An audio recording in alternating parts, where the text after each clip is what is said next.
Hey there, fellow procrastinators, let's talk about that thing we do. Putting things off until the last minute, or sometimes even past the last minute. We all do it.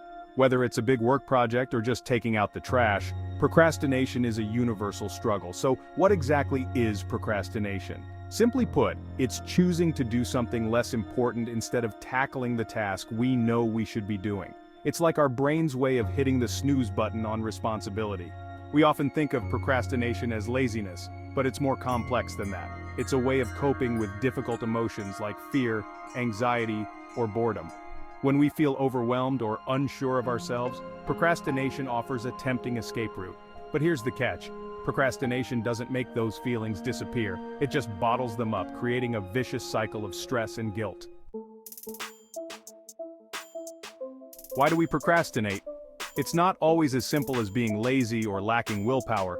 Our brains are wired to seek pleasure and avoid pain, and sometimes the pain of starting a difficult task feels more immediate than the pleasure of completing it. Fear is a major culprit. Fear of failure, fear of judgment, fear of the unknown. These anxieties can paralyze us into inaction.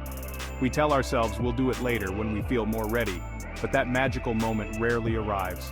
Lack of motivation is another common reason. When we don't find a task interesting or meaningful, it's hard to muster the enthusiasm to get started. Our minds wander, we get distracted, and suddenly we're scrolling through social media instead of working on that report. Perfectionism also plays a role. We might put off starting a project because we're afraid it won't be good enough. We strive for flawlessness, but this unrealistic expectation can prevent us from even taking the first step. Procrastination might seem like a harmless indulgence, but its consequences can be far-reaching. Sure, we might feel a fleeting sense of relief when we push back a deadline, but this temporary reprieve comes at a price. One of the most immediate effects is increased stress. As deadlines loom and our to-do list piles up, we start to feel overwhelmed and anxious. This chronic stress can take a toll on our physical and mental health, leading to problems like insomnia, headaches, and even weakened immunity. Procrastination can also damage our relationships. When we consistently break promises or fail to meet expectations, it erodes trust and creates tension with our loved ones, friends, and colleagues. Moreover, procrastination can sabotage our goals and aspirations. Every time we put something off, we're essentially putting our dreams on hold. We might have grand plans and ambitions, but without action, they remain nothing more than wishful thinking. Section 4. Breaking free strategies for conquering procrastination. The good news is that procrastination isn't a life sentence. Just like any bad habit, it's something we can overcome with the right strategies and a healthy dose of self-compassion. One effective approach is to break down large, intimidating tasks into smaller, more manageable chunks. This makes the task seem less daunting and gives us a sense of progress as we check off each step.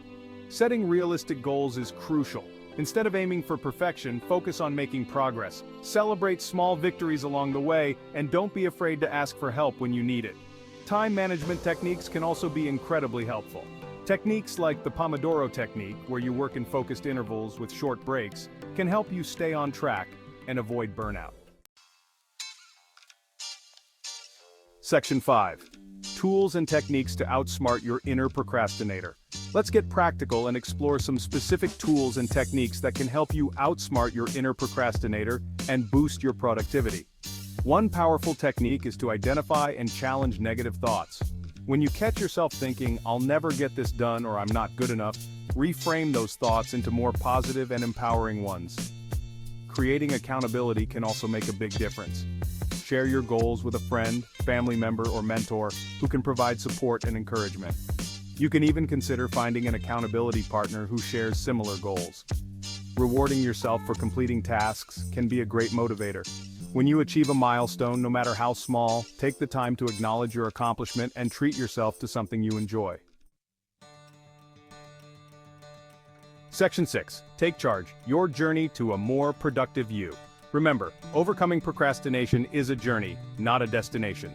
There will be days when you struggle, when the siren song of procrastination calls louder than ever. But don't beat yourself up.